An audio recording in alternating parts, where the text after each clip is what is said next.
Assalamualaikum warahmatullahi wabarakatuh.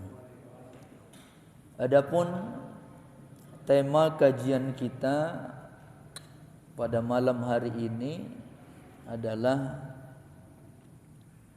kita bahas hadis Rasulullah yang diriwayatkan oleh Imam Ahmad dan Imam At-Tirmizi, yakni nasihat Rasulullah kepada sahabat beliau yang bernama Abdullah bin Saqar Ad-Dawsi, atau yang lebih kita kenal dengan sebutan Abu Hurairah. Sebagaimana yang pernah kami sampaikan, Abu Hurairah ini adalah sahabat Rasulullah yang paling banyak meriwayatkan hadis Rasulullah, mengalahkan hadis-hadis yang diriwayatkan oleh sahabat yang lain termasuk Aisyah. Karena memang sejarah mencatat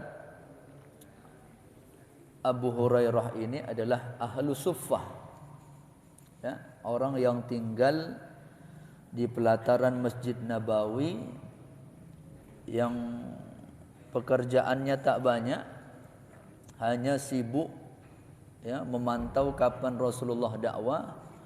Maka Abu Hurairah senantiasa mengikuti Rasulullah.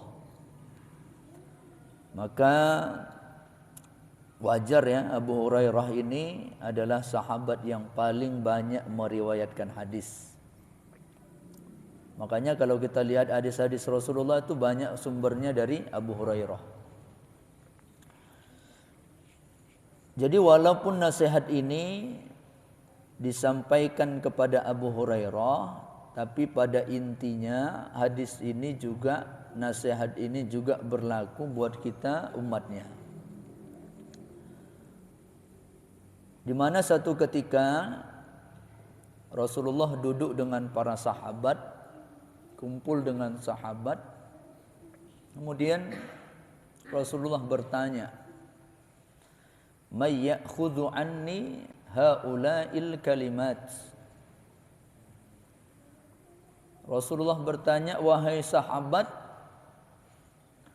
siapakah di antara kalian yang mau mengambil nasihat daripadaku?" kata Rasulullah. Ya, jadi Rasulullah ingin melihat keseriusan sahabat. Ya, siapa yang serius mau mengambil nasihat dari Rasulullah? Maka Rasulullah bertanya, "Siapa kalian yang mau mengambil nasihat daripadaku? Siapa kalian yang mau aku nasihati?" Itulah ya bahasanya. Faya'mal bihinna. Tapi nasihat itu mau diamalkan, bukan hanya untuk didengar, untuk diamalkan. Au yu'allima may ya'mal bihinna. Selain diamalkan juga ajarkan kepada orang lain. Jadi aku berikan nasihat, yang nasihat tersebut diamalkan, kemudian ajarkan kepada orang lain supaya bisa beramal dengan nasihat tersebut. Jadi saya kira Abu Hurairah sudah berhasil ya dengan apa yang disampaikan Rasulullah ini. Sampai sekarang lebih kurang 14 abad yang lalu sampai hadis ini ke kita, Pak. Ya, Pak ya. Sampai hadis ini ke kita. Maka mendengar ini, kata Abu Hurairah, qultu, maka aku katakan, ana ya Rasulullah, aku ya Rasulullah.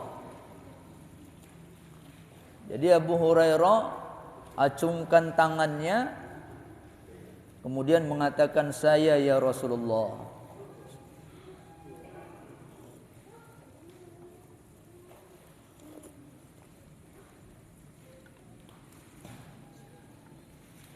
Ini menunjukkan apa? Begitulah keseriusan daripada Abu Hurairah ini. Dia hadir di majlis ta'lim Rasulullah memang benar-benar sungguh-sungguh ingin mengambil nasihat Rasulullah untuk dia amalkan dan dia ajarkan kepada orang lain. Mudah-mudahan kita termasuklah nih Pak. Ya, kita termasuk orang yang sama-sama nanti kita dengarkan apa nasihat dari Rasulullah nih, kemudian sama-sama kita ajarkan kepada orang lain. Maka begitu Abu Hurairah mengacungkan jempolnya, mengacungkan tangannya, fa akhadha biyadi, maka Rasulullah pun memegang tangan daripada Abu Hurairah. Fa'adda khamsan, maka Rasulullah sampaikan 5 nasihat, Pak. Jadi dalam hadis ini Rasulullah sampaikan 5 nasihat kepada kita. Apa itu yang pertama? Nasihat Rasulullah adalah ittaqil maharim takun a'badan nasi. Takutlah kamu melakukan perbuatan yang diharamkan oleh Allah. Jagalah diri kamu, peliharalah diri kamu dari hal-hal yang diharamkan oleh Allah. Takun a'badan nasi, maka engkau akan menjadi hamba yang paling berbakti kepada Allah. A'badan nas, hamba yang paling berbakti, hamba yang paling mengabdi kepada Allah. Sebagaimana yang kita ketahui bersama, tugas kita dalam hidup ini adalah mengabdi kepada Allah, Pak. Jadi apapun yang kita lakukan dalam hidup ini tujuannya adalah mengabdikan diri kepada Allah. Wa ma khalaqtul jinna wal insa illa liya'budun. Tidak aku ciptakan jin dan manusia kecuali tujuannya adalah menyembah kepada Allah. Maka siapa yang paling berbakti, paling mengabdi kepada Allah? Kalau kita lihat nasihat Rasulullah itu adalah orang yang paling menjaga dirinya daripada hal yang diharamkan oleh Allah. Kenapa? Ada di antara kita sibuk beribadah, rajin baca Quran, rajin sholat sunnah, rajin ke masjid, rajin berzikir, tapi tidak mampu menjaga matanya dari hal yang diharamkan Allah. Tidak mampu menjaga lidahnya untuk tidak nyakiti orang, Pak.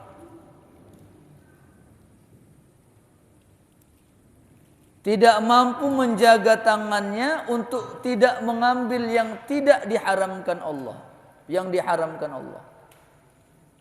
Artinya apa? Kita terkadang hanya sibuk ibadah, tapi terkadang ucapan kita nyakiti orang, Pak.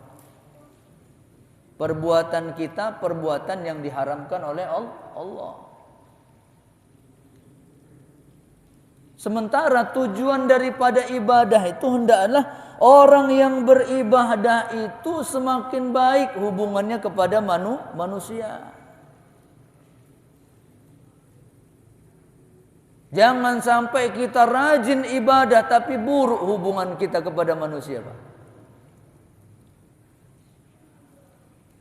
Makanya dalam Al-Quran dikatakan inna sholata tanha anil fahsya'i wal munkar.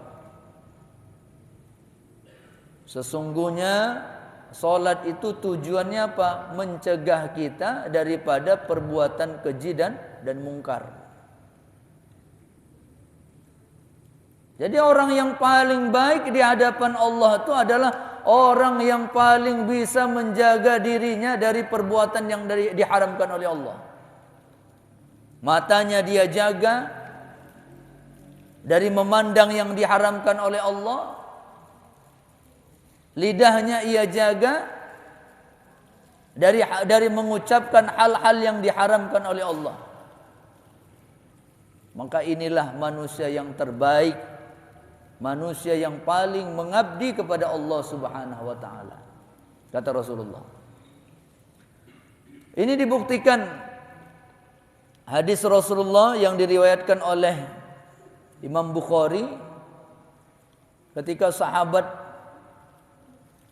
mengadu kepada Rasulullah, "Ya Rasulullah, inna fulanah taqumul lail." Ya Rasulullah, di tempat kami ada seorang wanita tiap malam sholat tahajud, Pak. Ini tiap malam, Pak. Tiap malam sholat tahajud, wa tasumun nahar, siangnya puasa, Pak. Wa tasaddaq, rajin sedekah. Kalau di papan infak itu nama dia aja lah yang muncul, Pak. Wa tasaddaq, rajin sedekah. Tapi apa? Wa tu'dhi jiranuha bilisaniha, akan tetapi lidahnya senantiasa nyakiti orang.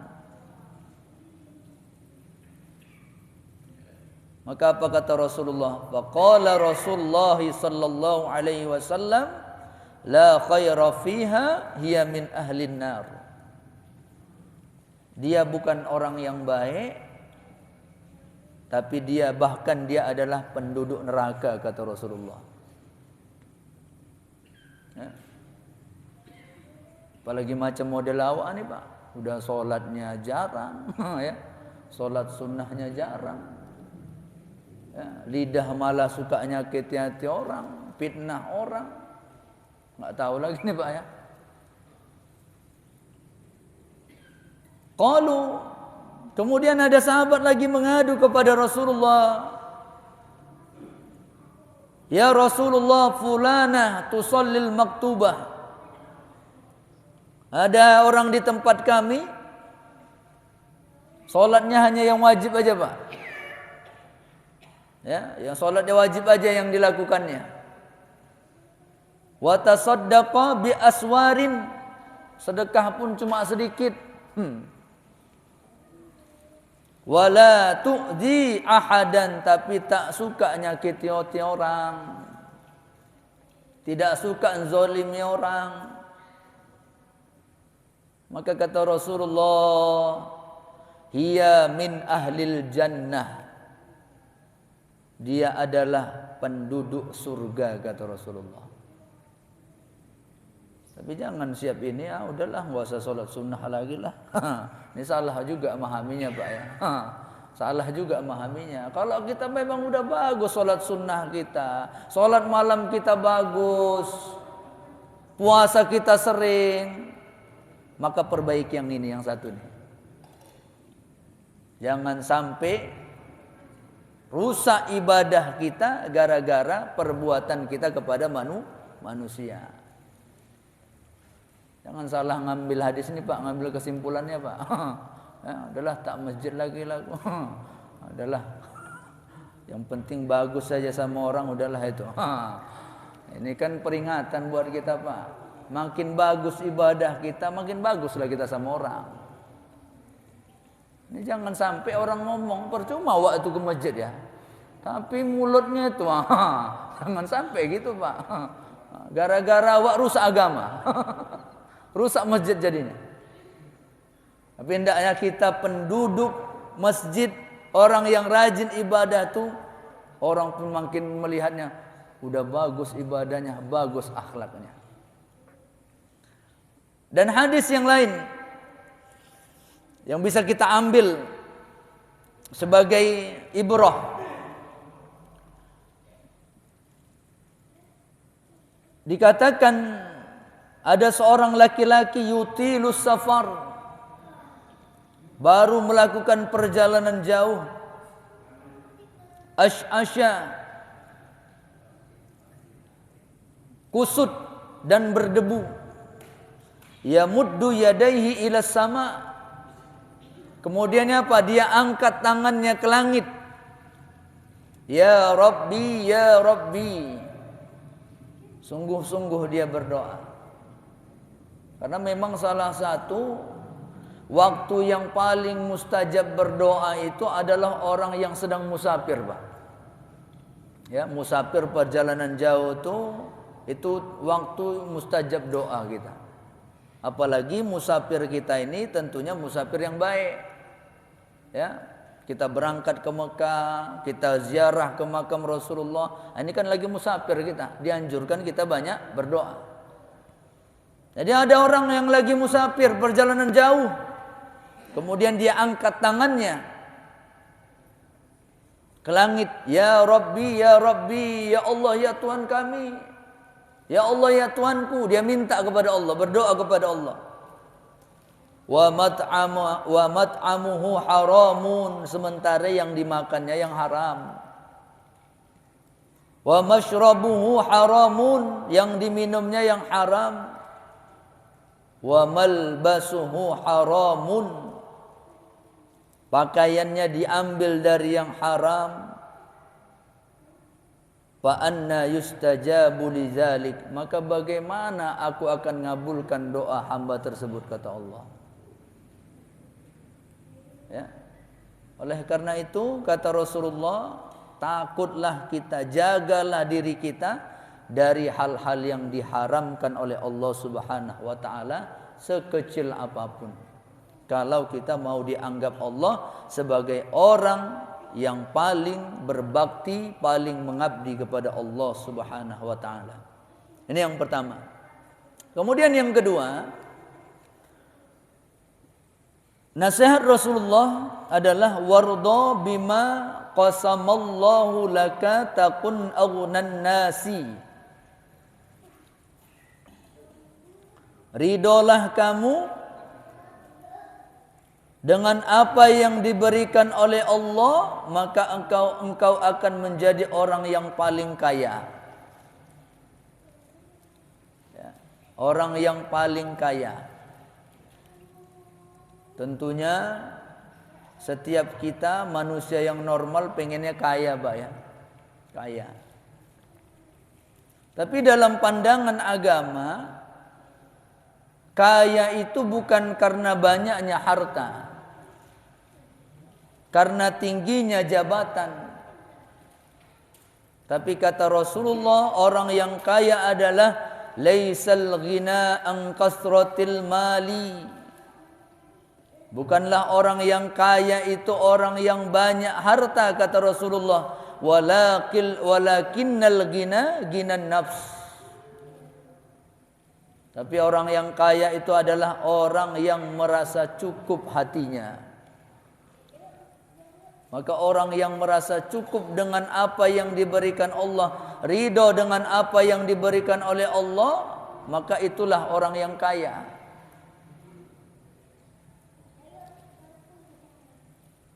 Artinya rela kita apa yang kita miliki pada saat ini, Pak.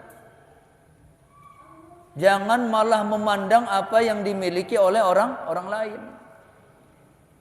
Terkadang kita sibuk mandang apa yang dimiliki orang, tapi kita lupa apa yang kita miliki.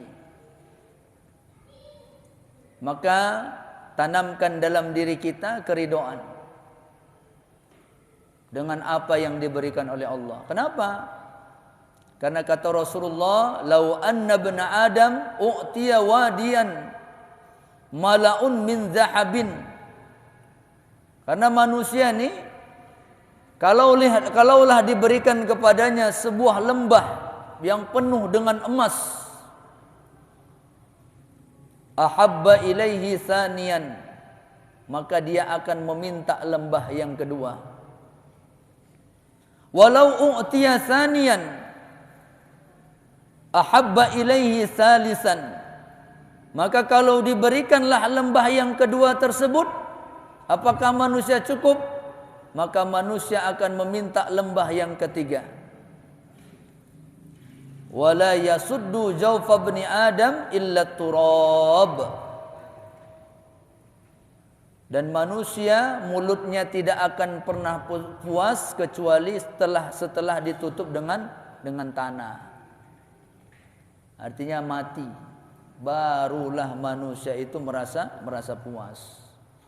Maka oleh karena itu keinginan-keinginan yang seperti ini harus segera kita atasi. Maka caranya bagaimana? Yakin bahwasanya apa yang diberikan oleh Allah Subhanahu wa taala itu adalah yang terbaik buat kita.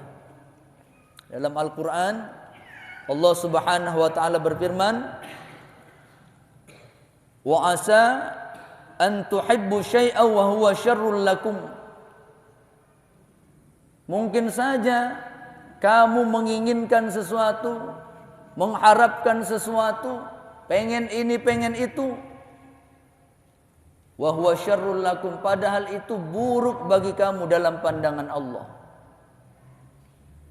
Wa asa an takrahu syai'an wa huwa khairul lakum, dan mungkin saja kamu membenci sesuatu,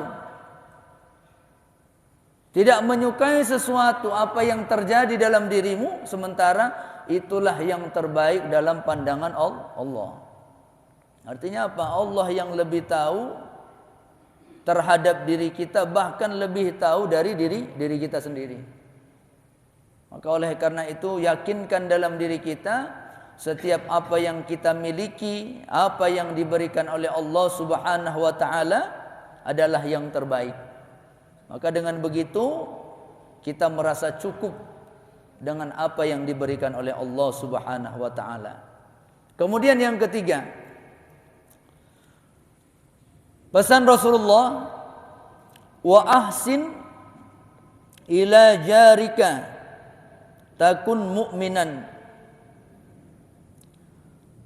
Berbuat baiklah kamu terhadap tetanggamu, takun mu'minan, maka engkau akan menjadi mukmin yang sejati. Jadi mukmin yang sejati itu, mukmin yang sebenarnya kata Rasulullah adalah orang yang mampu berbuat baik terhadap tetangganya. Ini yang payah nih Pak ya. Jaga hubungan baik terhadap tetangga itu yang payah. Ya, ini yang payah. Dan inilah ujian kita Pak. Jadi kalau orang bisa jaga hubungan baik terhadap tetangganya, orang yang terdekat dengannya, insya Allah dia juga bisa jaga hubungan baik terhadap orang yang lebih jauh. La yadkhulul jannah, tidak akan masuk surga, man la ya'manu jaruhu biwa'iqihi, orang yang tidak aman tetangganya dengan perbuatan buruknya. Ya, aman tetangganya dengan perbuatan buruknya. Maka oleh karena itu orang mukmin yang sejati itu adalah orang yang bisa menjaga hubungan baik terhadap tetangganya. Itulah yang bagus. Tapi memang berat Pak. Jaga hubungan baik terhadap tetangga. Kebanyakan kita bermasalah kepada tetangga. Tapi inilah yang diingatkan Rasulullah. Kenapa? Yang mau kita cari surga Pak. Ya, surga yang mau kita cari. Bukan satu kotak Indomie Pak. Tapi yang mau kita cari adalah surga. Saking begitu perhatian agama ini terhadap hubungan baik terhadap tetangga, ada hadis Rasulullah, ma zala Jibril yusini bil jari. Kata Rasulullah, senantiasa Jibril, kata Rasulullah, mengingatkan aku untuk berbuat baik kepada tetangga. Senantiasa Jibril menasihati kepadaku agar berbuat baik terhadap tetangga, kata Rasulullah. Saking seringnya kata Rasulullah, hatta zonantu annahu sayuwarrisuhu. Karena saking seringnya Jibril memberikan nasihat kepadaku untuk berbuat baik kepada tetangga, hingga aku menyangka, kata Rasulullah, tetangga itu akan dapat warisan daripadaku, kata Rasulullah. Jangan-jangan tetangga ini ahli waris juga nih, kata Rasulullah. Saking seringnya Jibril mengingatkan kepada Rasulullah untuk berbuat baik kepada tetangga. Itulah hadis Rasulullah, "Man kana yu'minu billah wal yaumil akhir." Barang siapa yang beriman kepada Allah, beriman kepada hari akhir, falyukrim jarahu, maka hendaklah dia memuliakan tetangganya. Maka jaga hubungan baik kepada tetangga kita. Kenapa? Itulah salah satu bukti benar iman kita kepada Allah. Kemudian yang keempat, nasihat Rasulullah, wa ahabba linnasi ma tuhibbu li nafsika musliman. Cintailah manusia, sayangilah manusia sebagaimana kamu mencintai dirimu sendiri. Takun musliman, maka engkau akan menjadi muslim yang sejati, kata Rasulullah. Inilah muslim yang sebenarnya. Jadi tujuan agama ini diturunkan agar apa? Kita bisa mencintai saudara kita sebagaimana kita mencintai diri kita sendiri. Kita tak mau disakiti, maka jangan sakiti orang lain. Kita tak mau dicaci, maka jangan caci orang lain. Marah kita digibah, maka jangan gibah orang lain. Marah kita punya kita diambil, maka jangan ambil punya orang lain. Maka cintailah saudaramu sebagaimana engkau mencintai dirimu sendiri. Ar-rahimuna yarhamuhumur rahman. Orang yang paling menyayangi manusia, sayang kepada manusia, yarhamuhumur rahman, maka Allah akan sayang kepada orang tersebut. Irhamu man fil ard, maka sayangilah, kata Rasulullah, apa yang ada di bumi. Yarhamukum man fis sama, maka yang di langit juga akan menyayangimu. Jadi salah satu cara mendatangkan rahmat Allah, kasih sayang Allah, rahmat Allah adalah sayanglah kita kepada orang lain. Ya. Apa yang tak suka dibuat orang lain terhadap diri kita, maka jangan lakukan itu terhadap orang lain. La yu'minu ahadukum hatta yuhibba li akhihi ma yuhibbu li nafsi. Tidak sempurna iman salah seorang kamu hingga dia mencintai saudaranya melebihi sebagaimana dia mencintai dirinya sendiri. Kemudian yang keempat, nasihat Rasulullah adalah wala tukthirud dhahka fa inna kasratad dhahki tumitul qalba. Jangan banyak tertawa. Jangan banyak tertawa. Fa inna kasratad dhahki tumitul qalba. Karena sesungguhnya banyak tertawa itu mematikan hati. Artinya apa? Kurangilah tertawa, Pak. Ini sikit-sikit maunya ketawa aja, Pak. Kalau kumpul sama orang yang bisa buat ketawa baru suka kumpul, Pak. Maaf cakapnya, pengajian pun kalau bisa yang bisa buat ketawa baru enak itu. Kalau enggak buat ketawa udahlah, malas awak itu. Artinya apa? Ketawa aja yang kita cari. Sementara kata Rasulullah, banyak ketawa itu bisa mematikan hati. Maka oleh karena itu jangan banyak tertawa, kata Rasulullah. Bahkan kata Rasulullah, walau ta'lamuna ma a'lamu la dahiktum qalilan wa la baqaitum katsiran. Kata Rasulullah, kalaulah kamu tahu apa yang aku tahu, kata Rasulullah, niscaya engkau akan sedikit tertawa, lebih banyak menangis. Artinya apa? Luangkanlah sedikit waktu kita untuk menangis untuk mengingat-ingat dosa kesalahan yang pernah kita lakukan. Inilah nasihat yang disampaikan oleh Rasulullah sallallahu alaihi wasallam. Mudah-mudahan kelima nasihat ini mampu kita amalkan dalam kehidupan. Lebih dan kurang mohon maaf, billahi taufik wal hidayah. Wassalamualaikum warahmatullahi wabarakatuh.